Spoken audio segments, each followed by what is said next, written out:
Hello, everyone, and welcome back to Finer Tune. Today, we're going to discuss an event in music history that happened 65 years ago.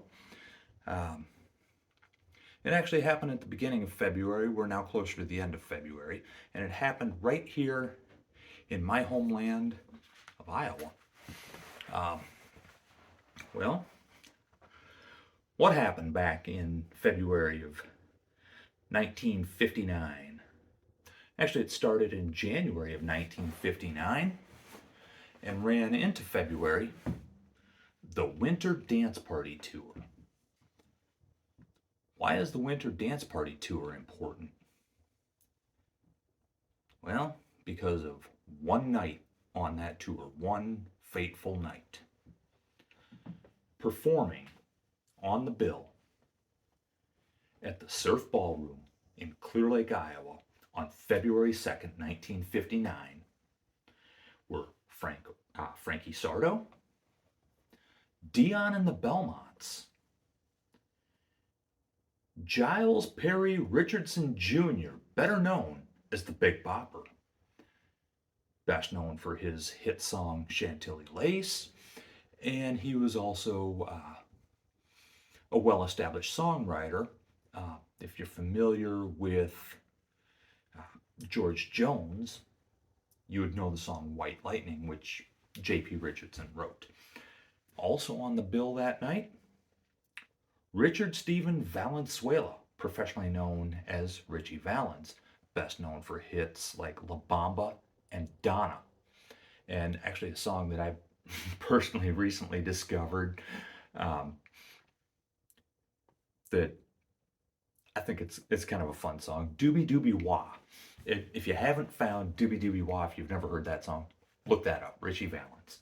And of course, Charles Hardin Holly, professionally known as Buddy Holly, who was obviously known for hits like Oh Boy, Every Day, Peggy Sue, um, Brown Eyed Handsome Man. Um, he's got so many. I'm actually blanking on some of them. I've got some playing in my head. You don't want to hear me sing them.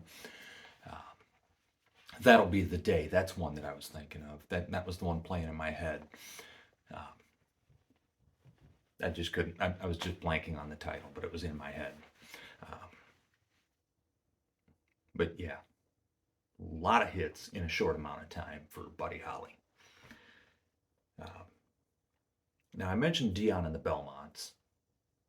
The Belmonts were obviously Dion DiMucci, um, and they were uh, a vocal quartet. Dion DiMucci singing the lead, and then your other vocal parts were uh, Angelo D'Aleo, Carlo Mastrangelo, and Fred Milano were the rest of the Belmonts. Now, Buddy Holly's band, who actually were the band for all of the artists on that tour, but they were Buddy Holly's band. They just played for everybody. Uh, Carl Bunch on drums, Tommy Alsop on guitar, and a name that I know you've heard of, especially if you know anything about outlaw country, from that was prominent in the '70s.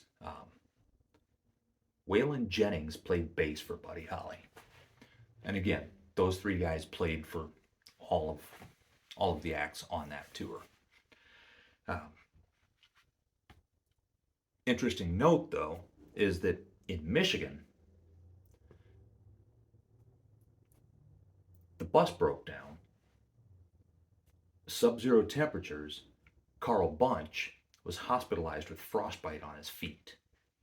So he was actually not there on what Don McLean would later sing about as the day the music died. So he was not there. Um, February 2nd, 1959, it was the 11th of 24 shows on that tour. and it was the 11th night of the tour. I mean, consecutive night. They had no off days on this tour. And this tour was not well planned at all. They just kind of randomly played um, in different places. You know, it seemed like whoever coordinated the tour just threw darts at the map and said, "Yep, that's where you're playing next." Um, Actually, a pretty good example.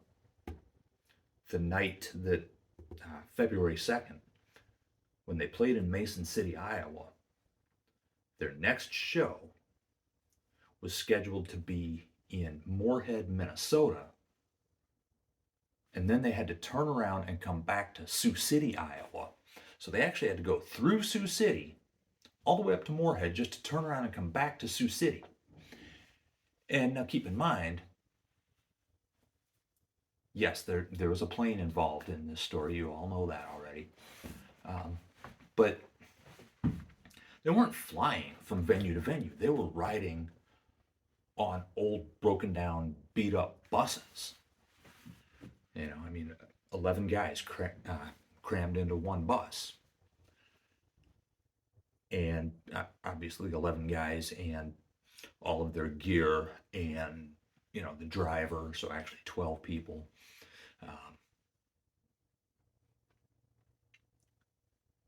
You know, so this was the 11th night of the tour. Interstates had largely not been built yet.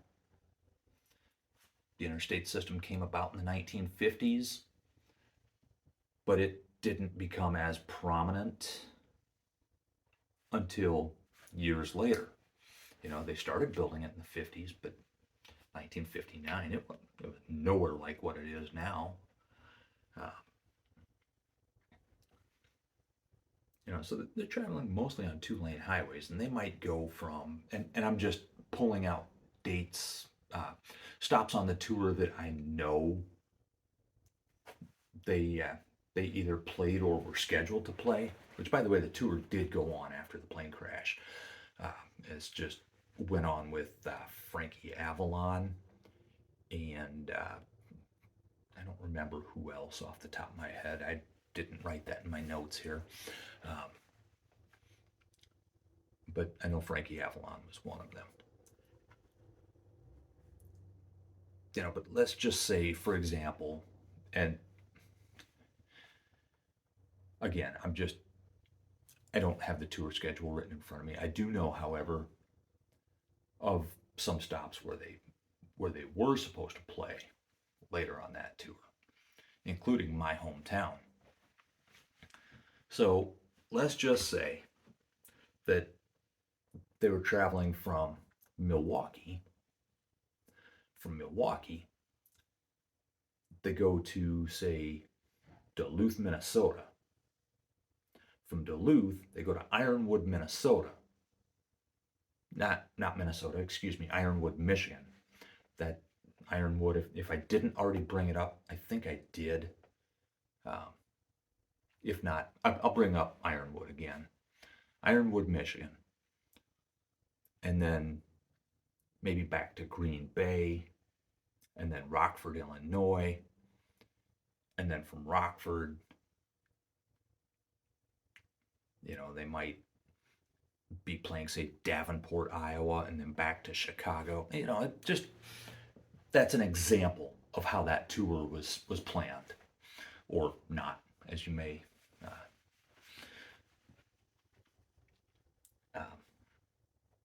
So yeah, not very well thought out. So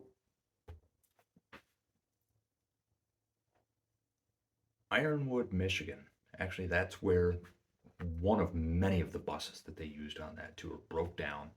Carl Bunch got frostbite on his feet. He was hospitalized. Again, I don't remember if I brought that up earlier or not. This is actually like take 3 or take 4 on this video, so I know I've said it today.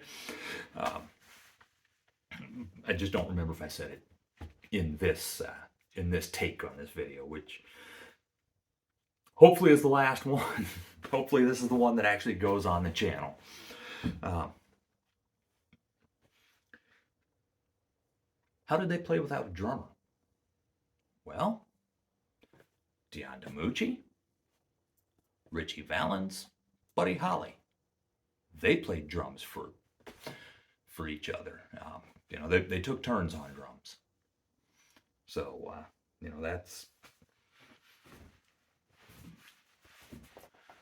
that's how they got by without a drummer. They had one, just not the drummer. So, like I said, they were plagued by buses freezing up, breaking down. They roll into Storm Lake that night, and they go on stage. They have their fun. They put on their show. At some point backstage during the show, a coin was tossed. It was flipped by Bob Hale, who was a Mason City DJ. And the only thing that we know for sure, 100% for sure, is it was Richie Valens involved in that coin toss. Now, who was the other person involved? Depends on who you ask. Most sources say that it was Tommy Alsop that was, the other person involved in that coin toss.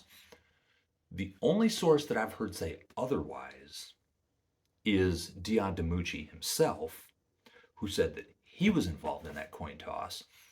Dion said that he actually won that coin toss, but couldn't justify the expenditure. It was $36, which was pretty decent money back then. I mean, it was like $360 or something like that, which was,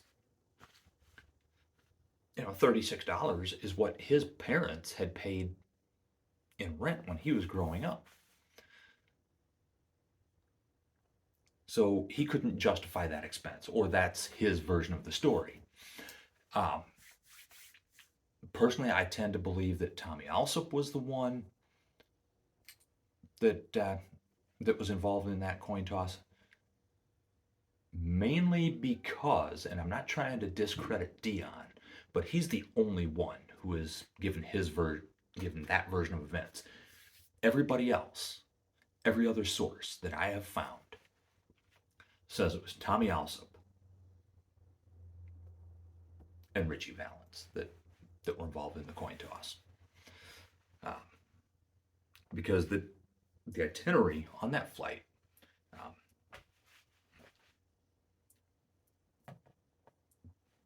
it was supposed to be Buddy Holly, Tommy Alsop, and Waylon Jennings, with, of course, Roger Peterson, the pilot.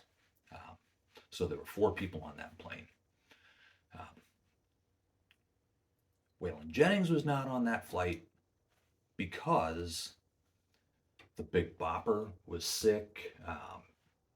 Most sources say it was the flu, so I'll go with that. It was the flu. I mean, that makes sense. It was early February. It was cold. It was sub-zero. I mean, it was Iowa winter. I mean, come on. I know a thing or two about that. So it makes sense that he had the flu. And just so that he didn't have to ride on that rickety old bus with no heat, Waylon Jennings gave up his seat.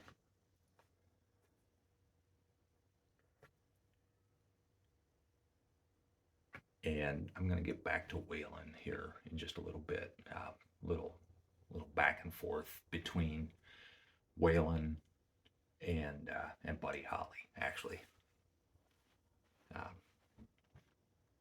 I will say this, though, and I'll tell you this part now. Waylon Jennings, for years, blamed himself. Obviously, it wasn't his fault, but he blamed himself, and he lived with a massive regret. Um,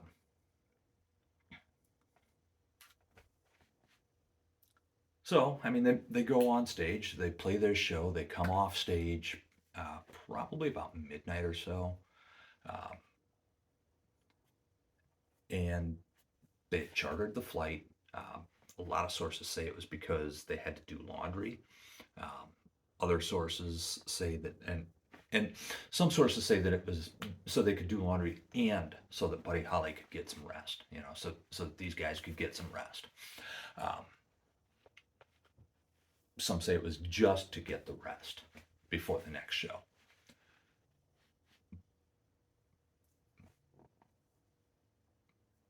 No matter the reason, they chartered that flight out of Mason City, Iowa, and they were going to fly to Fargo, North Dakota, so that they could play in Moorhead, Minnesota that next night.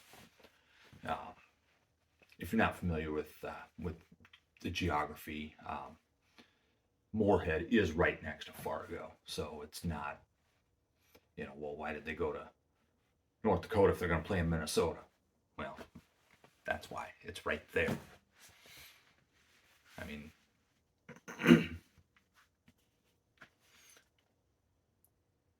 what? Why would you go to Kansas City, Missouri if you've got a show in Kansas City, Kansas? Well, because they're right next to each other. That's why. Uh, so they get on the plane, and a little bit of banter back and forth, and Buddy Holly said to Waylon Jennings after Waylon let Buddy know that he wasn't going to be going on the flight because he was giving up his seat to the Big Bopper. Uh,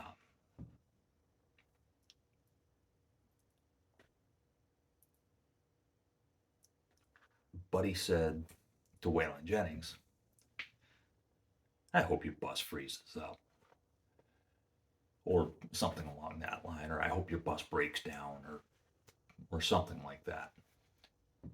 Clearly joking, and Waylon, again, joking, says, "Yeah, well, I hope your plane crashes."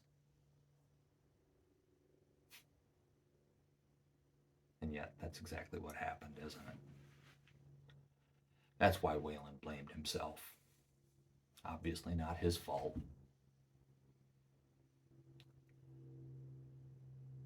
But I understand why he would feel that guilt for as long as he did.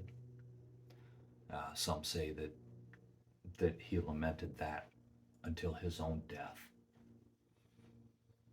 And that was, I mean, his own death was 40 some years later. So I mean, that you can't blame yourself, but he did. In the aftermath of that crash,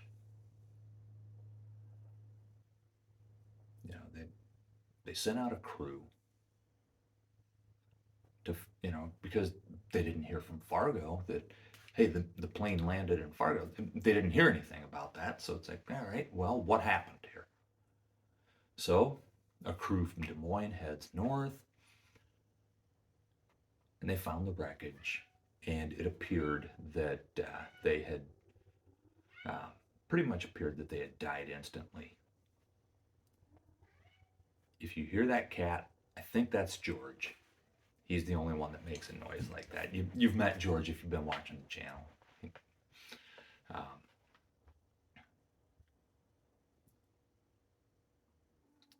so, there's that's what happened that night. I mean, music was forever changed. Now, I disagree with Don McLean in his song American Pie when he calls that the day the music died. I think the music went on. In fact, I think it's still going on.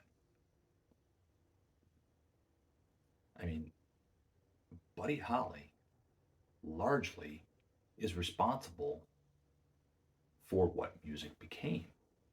I mean, like I said, he pioneered the two guitar bass drums format,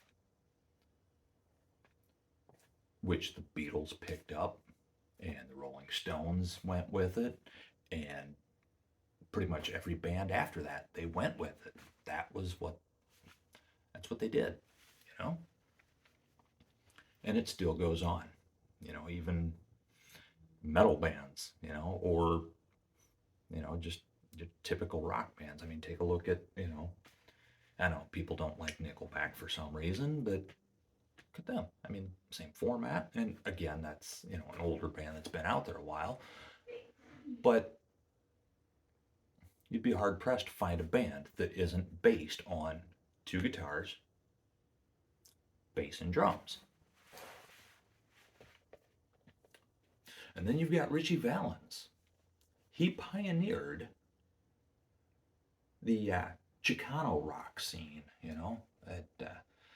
as it was called. I mean, he had a smash hit sung in Spanish, a Mexican American singing this song in Spanish. A lot of people don't know what the words to that song means.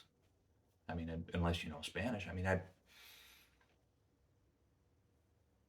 I know basically what it means, because I understand enough Spanish to give you the outline of the song.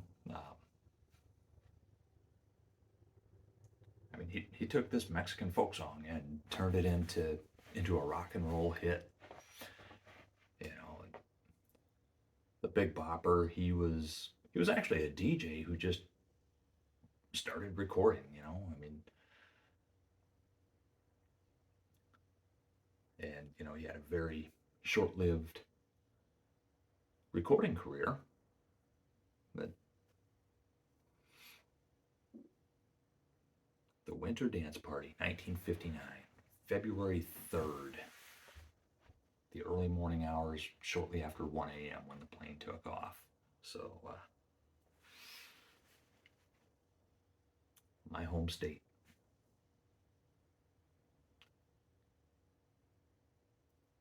I mean, it's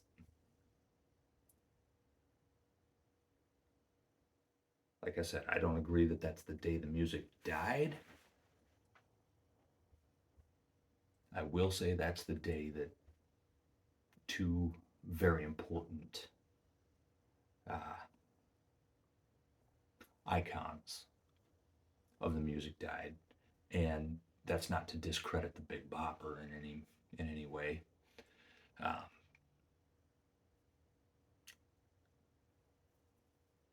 He certainly was important in his own right as far as shaping the music.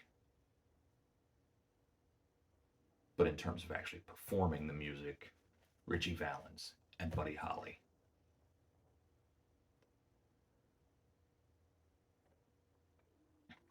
I mean, they shaped things to come, and it still lives on.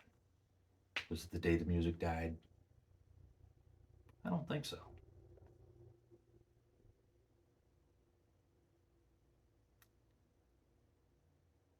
But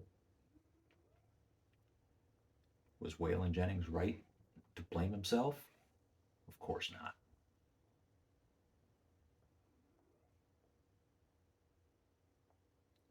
The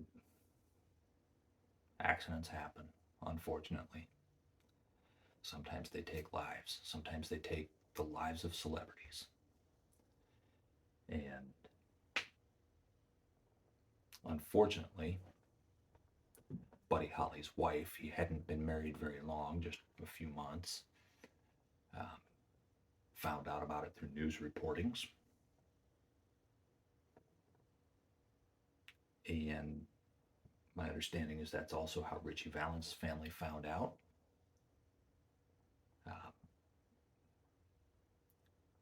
So Richie Valens is buried in Los Angeles. Buddy Holly and the Big Bopper, I believe, are both buried in Texas. And Roger Peterson, the pilot, is buried here in Iowa. I believe he's buried in Mason City.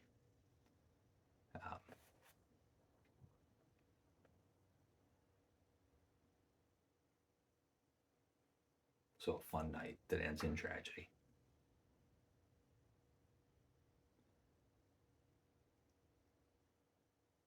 And with that, I'm going to go ahead and close the book on this story.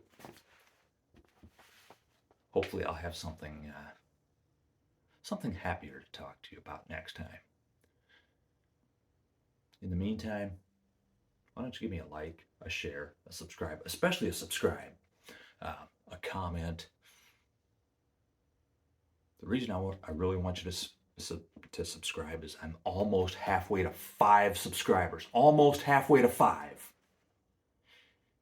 If you can help me get to 5,